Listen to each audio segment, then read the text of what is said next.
Spearheaded Pakistan, it's been a happy Ramadan. Come and join us if you can. Hamza Youssef Sadiq Khan, we're observing Ramadan. It's the Muslim master plan, oh it's ours master plan. Yeah. Ramadan ding dong.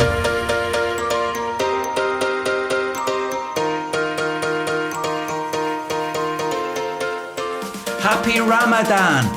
We'll be looking back at our month in Ramadan in Scotland and the UK.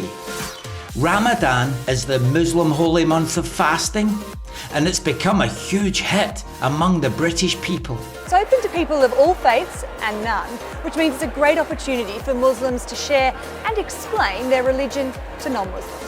This year's Ramadan was stronger than ever in spreading Islamic faith and culture, and it's now celebrated as a national norm in the UK. And there's nowhere more diverse and progressive than Scotland. And this Ramadan special is dedicated to its new leader, Hamza Youssef. He's our most progressive leader yet, and he's arrived perhaps just in time because racism and Islamophobia have never been worse in Scotland, as reported by Hamza and his Muslim brother Anas Sarwar, who have both received violent death threats online. They're among the 4/5 of Muslims that experience Islamophobic abuse, and it was this sort of persecution that the young Hamza Youssef had to overcome on his struggle to the top of Scottish politics. And look at him now, his first day in Bute House. He led Islamic prayers for the first time in Scotland's answer to Downing Street. I'm sounding Irish. So Ramadan is Islam's holy month of fasting, except it is in fact the holy month of feasting. And I for one felt a little disappointed with the Muslim fasting when I found out they're pigging out all through the night. And then later in the night, as it gets closer to fasting at dawn, long queues quickly form at fast food and dessert stalls. Cheeseburger hot dog! Cheeseburger hot dog! Halal McDonald's! Halal McDonald's! Muslims even joke about what they call the Ramadan punch. In our Western, Christian-founded mindset, we think of a period of fasting as quiet, devout. Not at all. This is Islam. It is in many ways opposite to that which we expect. So its fasting is non-fasting. You could call it trans-fasting. It identifies as a fast, but it's not really. Like transgender, everybody can tell it's not what it says on the tin, but they're too polite, scared, or cancelled to point it out. But the figures speak for themselves. Sales of food go through the roof at Ramadan as the Muslims scramble to stuff their faces through the night. Allah Akbar, Allah snack bar merely. Tell you that. How opposite is Islam? Well, if it was a Mr. Men character, it would be Mr. Topsy-Turvy. A perfect Mr. Man for our clown world age. He gets everything inside out and back to front. So instead of having a fast, he would have a feast. I'm bringing up the Mr. Men because I noticed my childhood favourites and classic British children's characters have been Islamified for Ramadan. Art imitates life as immigration enriches Mr. Men land. Let's take a look inside. Interesting choice of Mr. Greedy. He's an old favourite of mine. And he's made a Muslim friend called Alina. She explains the challenges of fasting. Mr. Grady could not have lasted a whole day without a meal. He could not even go a whole hour. It seems the non-Muslim Mr. Men are not up to the mark. This Islamified Mr. Men shows how deeply pervasive Ramadan has become in our society. In each Ramadan, the religion of peace takes a lurch forward. Ramadan provides a talking point to reinforce a positive public conception of Islam, presenting Islam as the pathway to a more liberal society. To have the Ramadan life in a place like Westminster in the heart of London is just it's a victory for us all, for anyone who sort of supports diversity, supports inclusion. The food feasts are celebrated as cultural enrichment by the mainstream media. The atmosphere at this food festival is electric. But local non-Muslim residents living near these month-long succession of nightly parties describe Ramadan as 30 days of hell. Think about that as a metaphor for your nation at large. Every night their sleep is ruined by huge crowds revelling in the streets of Birmingham, described as antisocial behaviour, including screaming, singing, swearing, defecating, loud music and fireworks. On the Ramadan, more like. And if you imagine the amount of food going into a Ramadaner, it'll be a whole lot of stuff going out. So who knows what surprises locals will find on their doorstep after another sleepless night. And I'll take it nobody tries to sell their house at that time of year. Imagine that at 3, 4, 5 in the morning, nutters running about the streets, screaming and letting off fireworks. You would snap eventually. And who would have thought crowds of Muslims would cause social conflict? I mean, it's the religion of peace. You'd expect a good night's sleep when those guys are observing their holy month. And when police responded to calls to control the Muslim markets, they were encircled by a Muslim mob, chanting aggressively, making pig noises and throwing missiles. And soon the police were chased away. And I suppose they weren't going to meet their arrest quota among the Muslims, so they rushed back to the station and went online to find some Islamophobic tweets. So Ramadan began with Hamza Youssef taking over as the first minister position of Scotland's trans government. He's celebrated as the first Muslim and first ethnic minority leader. He is of Pakistani heritage. But hey, he's no less Scottish than you or I. Because, well, for a start, he drinks iron brew. He'll be on the brew. Iron brew. I was thinking an old Aborigine guy sitting on a wall at the end of my street, wearing nothing but an old dusty loincloth. I'd walk up to him wondering if he's lost and needs some help or something. Then he takes a swig for a can of iron brew and fixes me with a knowing look, and I realise he's just as Scottish as me. He's drinking iron brew. So if I go to Pakistan and eat some curry, does that make me Pakistani? Doesn't matter though, does it? Because I don't want to be Pakistani. There's no rush of Brits trying to get into Pakistan and be a Pakistani. Funny that, isn't it? So Yusuf began his rule by staging this photographed prayer in Bute House, which is the Scottish version of Downing Street, trans Downing Street. And this image has the air of a show of power.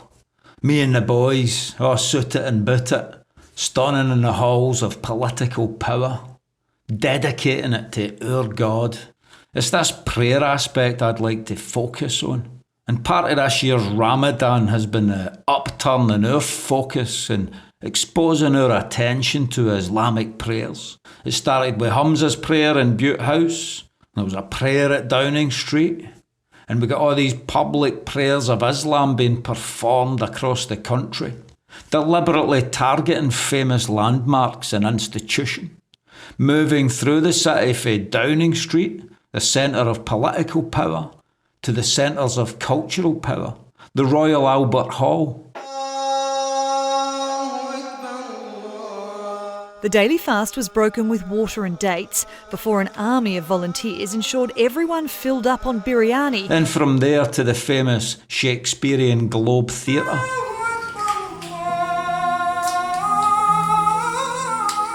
Sports stadiums, ever the ideal environment for social engineering. Then we've got religious centres, churches, such as Manchester Cathedral, receiving the Ramadan treatment. This is an age-old historical pattern of Islamic expansion, turning churches into mosques, one prayer at a time. In the 15th century, Islam took over the great church of Constantinople. That was the world's largest cathedral and religious centre of Byzantium for 1,000 years. It seemed eternal until it fell to Islam. After that, the rest of the Christian world must seem attainable. So across Britain, the church bells are falling silent for this wailing of the Muslim prayers. I mean, listen to it. ربي ما أحلمك ربي ما أرحمك عفوك يا عفو عفوك. Imagine losing the village church bells echoing through the morning mist for the tortured scream of somebody getting kicked in the Ali Akbars. That's what it sounds like next to Christian hymns. Jesus loves me, this I know. We all know these old songs, these melodies that are part of our social consciousness. Modern music is growing out of these melodies and structures, whereas this new religious music is completely topsy-turvy. And what's going on here with all these prayers being publicised in high places, being rolled out throughout all our cities and towns? And it's been going on for a long time.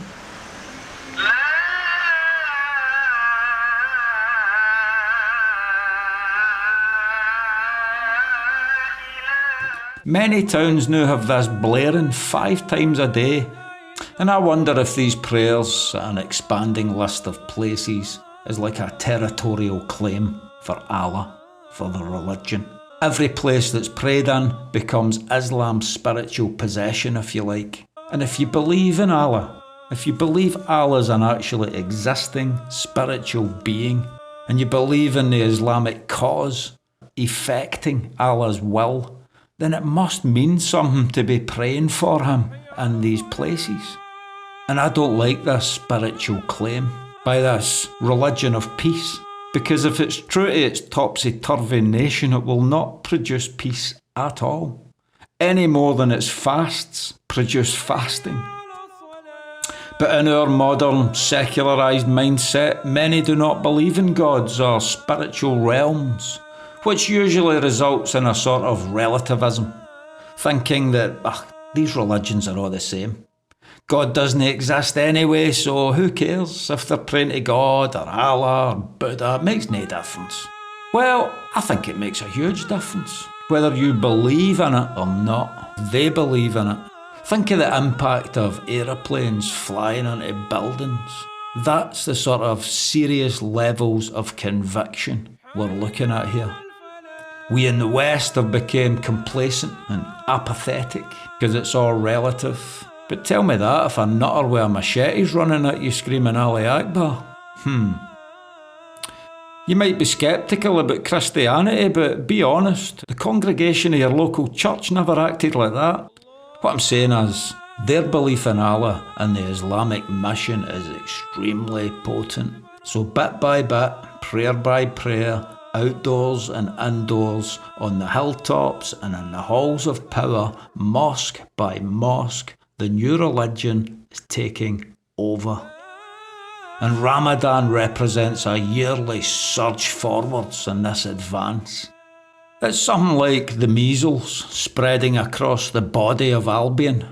First they had a nasty itch down south, which became a nasty rash in the Midlands.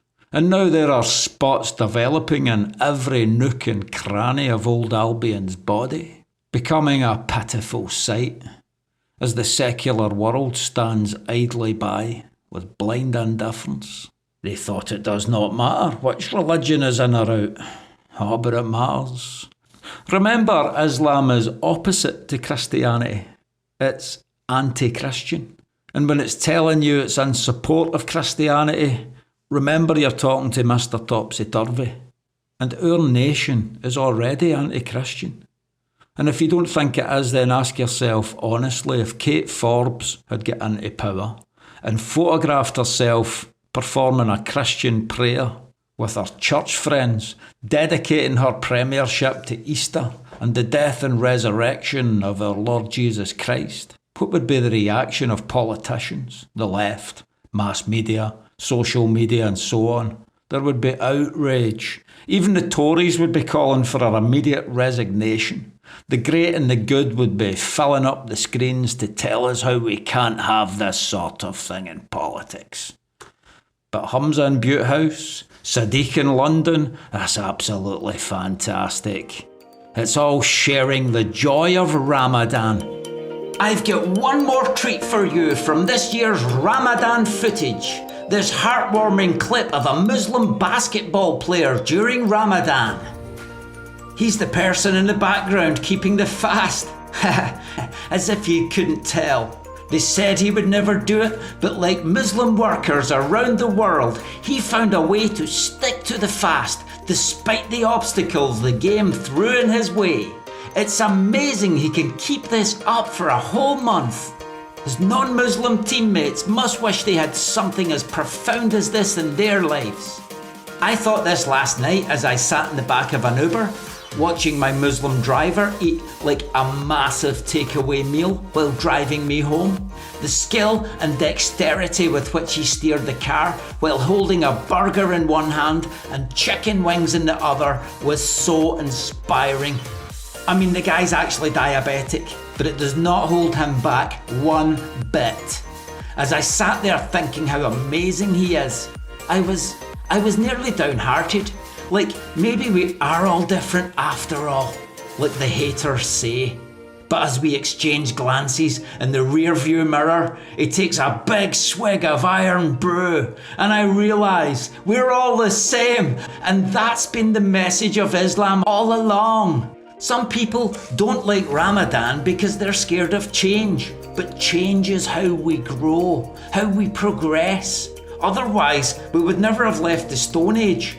That's why we're embracing Ramadan, so we can all grow together as one. And if you'd like to grow together, sharing this amazing journey, then smash that subscribe button and hit that notification bell. And together, we'll make next year's Ramadan even better than the last. Ramadan, ding dong. Woo! Yeah! Woo! Ramadan, ding dong. Praise Allah for tikka masala in the mosque with curry sauce. Ramadan, Ramadan. In your gob, eat the grub. Fi Peterhead to Pakistan, it's been a happy Ramadan. It's the Muslim master plan, oh it's Allah's master plan.